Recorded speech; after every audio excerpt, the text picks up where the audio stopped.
नमस्कार, न्यूज़ 18 हिंदी में मैं प्रतीक शेखर एक बार फिर से आपका स्वागत करता हूं। पहले कंपनी से जीता दिल, फिर क्या रोड बनाई, साथिया के साथ किया सबको किल, फिर क्या दम दिखाई। एक युवा ने किया ऐसा डील, पहले खूब की मस्ती, फिर काल की पाठ पढ़ाई। रील से रियल तक हर परिस्थिति को किया फिर अपनी एक अलग दुनिया बनाई। मैं स्वागत करना चाहूँगा विवेक ओबराय का, जिन्होंने बॉलीवुड में अपनी एक अलग पहचान बनाई। थैंक यू सो मच प्रतीक जी, आपने इतनी मेहनत से इतना प्यारा लिखा, थैंक यू सो मच। ये सारी आपकी जो फिल्में जो हम 2002 और 2003 के बीच में देख रहे थे, और क्या शानदार फिल्में थी, एक के बाद एक सुपरहिट फिल्में। तो मुझे लगा कि ये एक अच्छा प्रेजेंट हो सकता है। आपने बहुत प्यारी यादें ताज़ा कर दी जी, थैंक यू।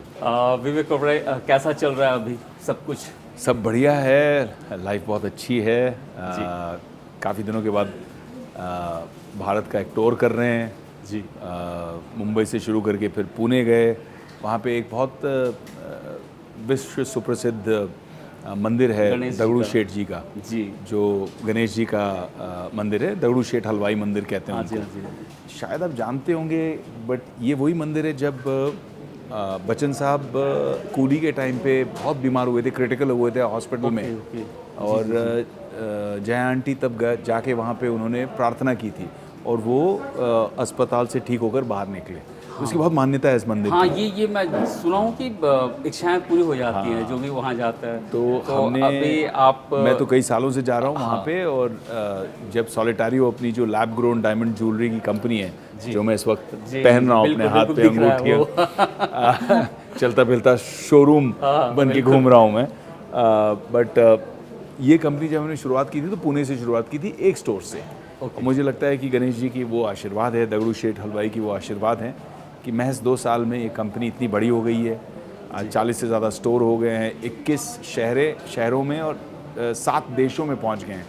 एक मेड इन इंडिया भारतीय कलाकृति, और बाहर वो पूरे विदेश में मतलब धूम मचा रही है। स्पेन हो गया, कैरिबियन आइलैंड्स हो गया, सेंट मार्टिन हो गया, कोलालमपुर हो गया, यूएई हो गया, सब जगह अपने ज्वेलरी जा रही है और बहुत सक्सेस मिल रहा है। तो हमने कहा कि ईश्वर के प्रति एक समर्पित करते हैं एक तिलक, जो 67 कैरेट से बना है।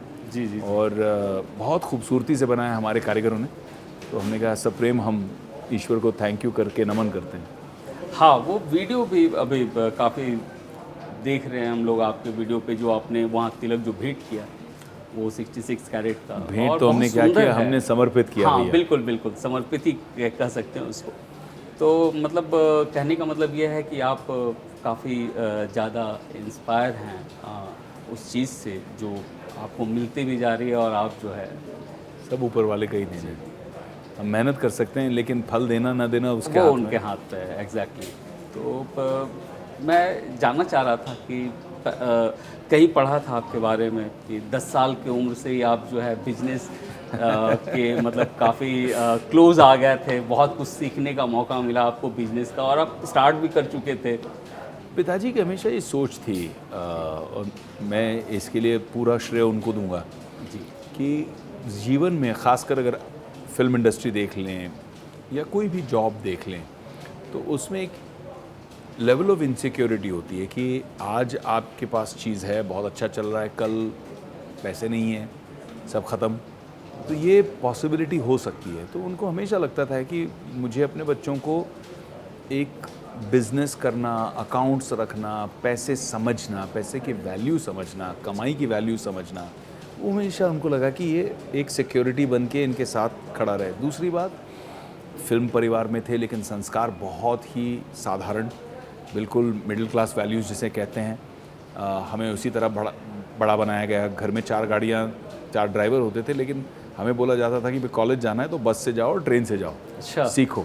जो जब 10-11 साल के थे तो पिताजी कोई भी इन्वेंट्री खरीद के लेके आते थे। मुझे याद है 1 साल परफ्यूम्स की बॉटल्स थी, 1 साल कुछ इलेक्ट्रॉनिक्स थे, और मुझे इन्वेंट्री देते थे। बोलते बेटा ये अकाउंट डायरी खोलो, इतनी इन्वेंट्री पीसेस लिखो, पूरा इसकी प्राइस लिखो, ये तुम्हारी कॉस्ट है। अच्छा। अब इसके ऊपर तुम जो बेच के आओगे वो तुम्हारी पॉकेट मनी है समर हॉलीडे के लिए। क्या बात है। तो गर्मी की छुट्टियों में पहले हम 1 महीना ये करते थे एक्सरसाइज, और फिर सब जाते थे 5 स्टार होटल में रहने के लिए। लेकिन ये एक्सरसाइज पहले करते थे, और वो पॉकेट मनी ना इतना प्यारा लगता था कि ये तो मैंने कमाया। हाँ, मेहनत की गुल्लक कमाई में जब रखते थे वो पॉकेट मनी, तो लगता है कि ये मैंने कमाया।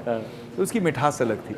तो वो थॉट प्रोसेस आई थिंक कहीं ना कहीं मुझे काफ़ी आगे ले गया, क्योंकि 15-16 साल की उम्र में मैंने स्टॉक मार्केट्स पे अप्रेंटिस किया, स्टॉक ब्रोकर के यहाँ काम सीखा।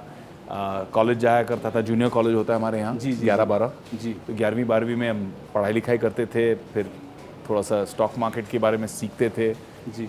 फिर उसके बाद कमोडिटीज़ सीखी, फिर उसके बाद एक्टिव बिजनेस किया। पहला अपना एक टेक कंपनी अपन ने खोली, 19 साल के थे, 22 साल की उम्र में उसे बेची, मुनाफे में बेची। क्या बात तो तब स्टार्टअप, एग्जिट, ये सब टर्मिनोलॉजी नहीं थी, तो लेकिन ये हम यही सब कर रहे थे। आप जब डेब्यू किए थे उस वक्त क्या उम्र थी आपकी? मेरी जब डेब्यू हुई थी तो मैं 23-24 साल का था। अच्छा यार, तो आप तो मतलब मैं प्लान बी बॉलीवुड को बताऊं या इसको बताऊं, ये तो ये नहीं समझ में आ रहा। ये पैशन है, ये प्यार है। नहीं, और ईश्वर की कृपा से जब दोबारा बिजनेस स्टार्ट किया तो ऊपर वाले ने बहुत साथ दिया और बहुत ग्रोथ मिली। कहीं ना कहीं किसी न किसी के आशीर्वाद लगे मुझे जी। और कई लोगों ने बहुत प्यार दिया है, तो शायद कुछ अच्छे कर्म किए होंगे। बिल्कुल बिल्कुल, कहीं ना कहीं से वो चीज़ें, अच्छा करो तो अच्छा ही होता है, सिंपल सी बात है। और मैं आपके पापा सुरेश ओबराय के बारे में नहीं पूछूंगा, ना मैं इनसाइडर आउटसाइडर की बात करूंगा, ना नेपोटिज्म की बात करूंगा।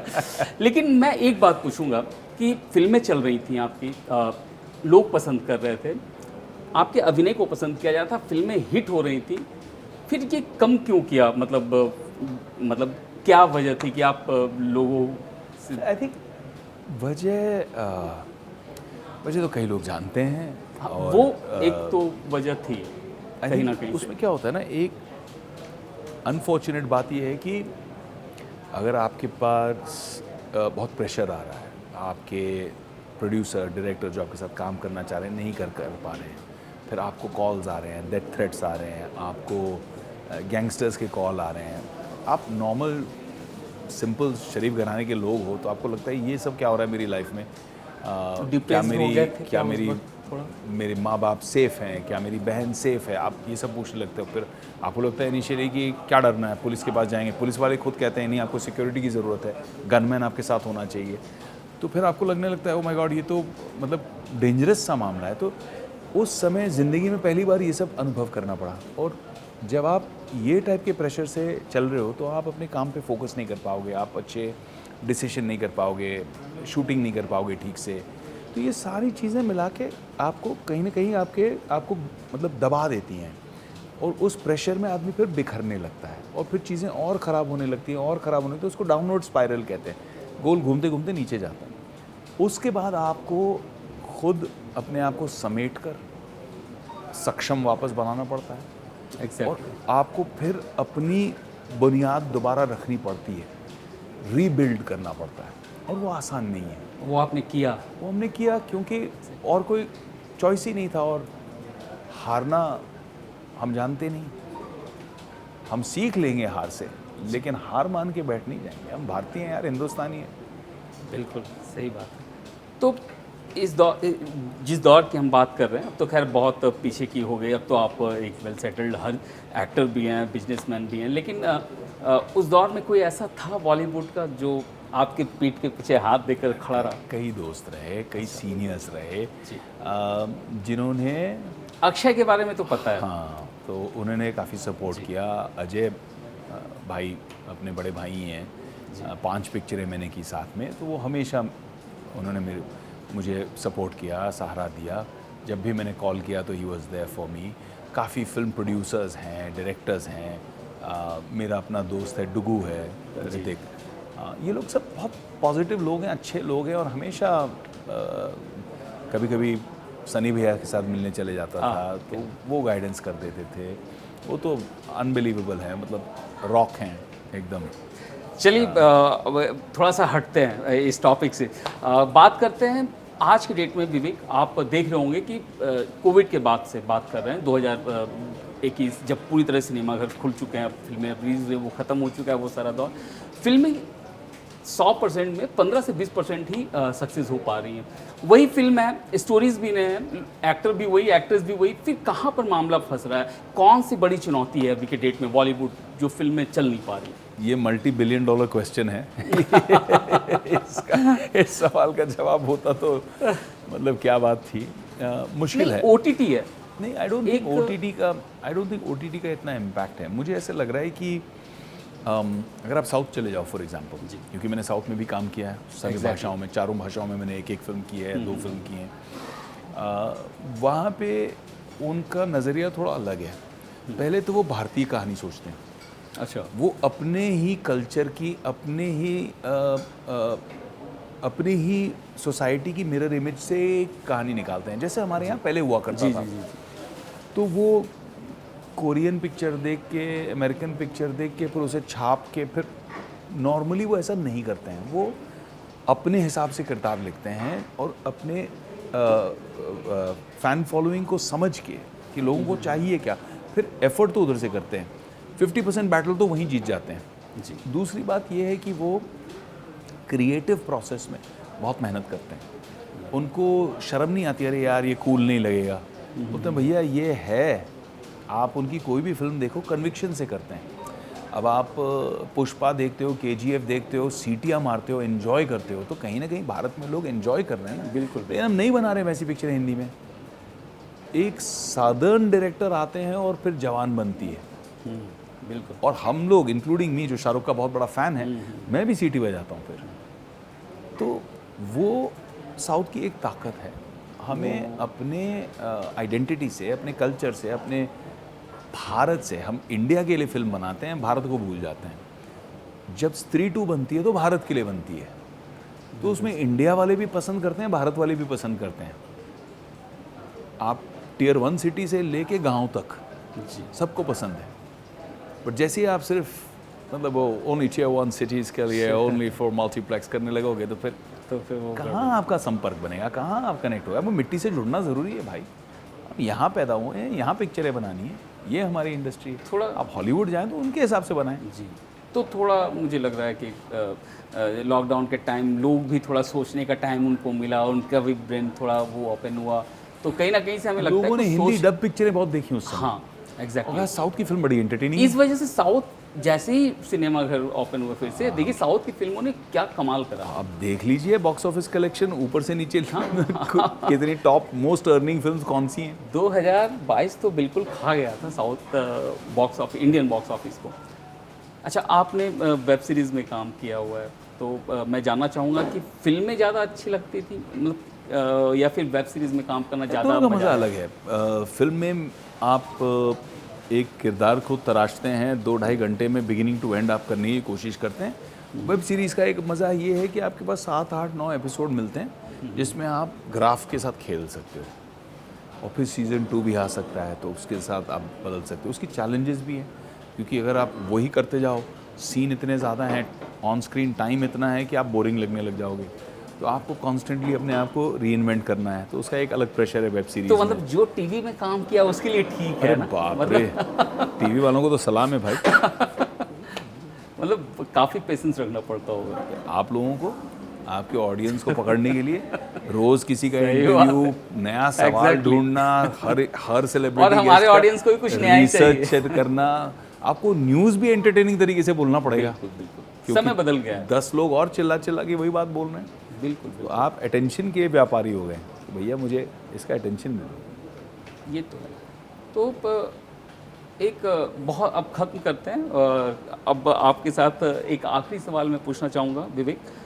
रोड हो गई, आपकी फिल्म दम हो गई, साथिया है, ऐसी कई सारी फिल्में हैं जो आज भी लोगों के बीच काफ़ी मशहूर हैं, लोग देखना चाहते हैं, उनके अंदर है वो, जब भी आपको देखते हैं फिल्में तो सोचते हैं। तो क्या अगर आपसे पूछा जाए कि अपनी किस फिल्म का सीक्वल आप चाहेंगे कि वो आए? अब चाहेंगे या पता नहीं, बट कर तो रहा हूँ एक।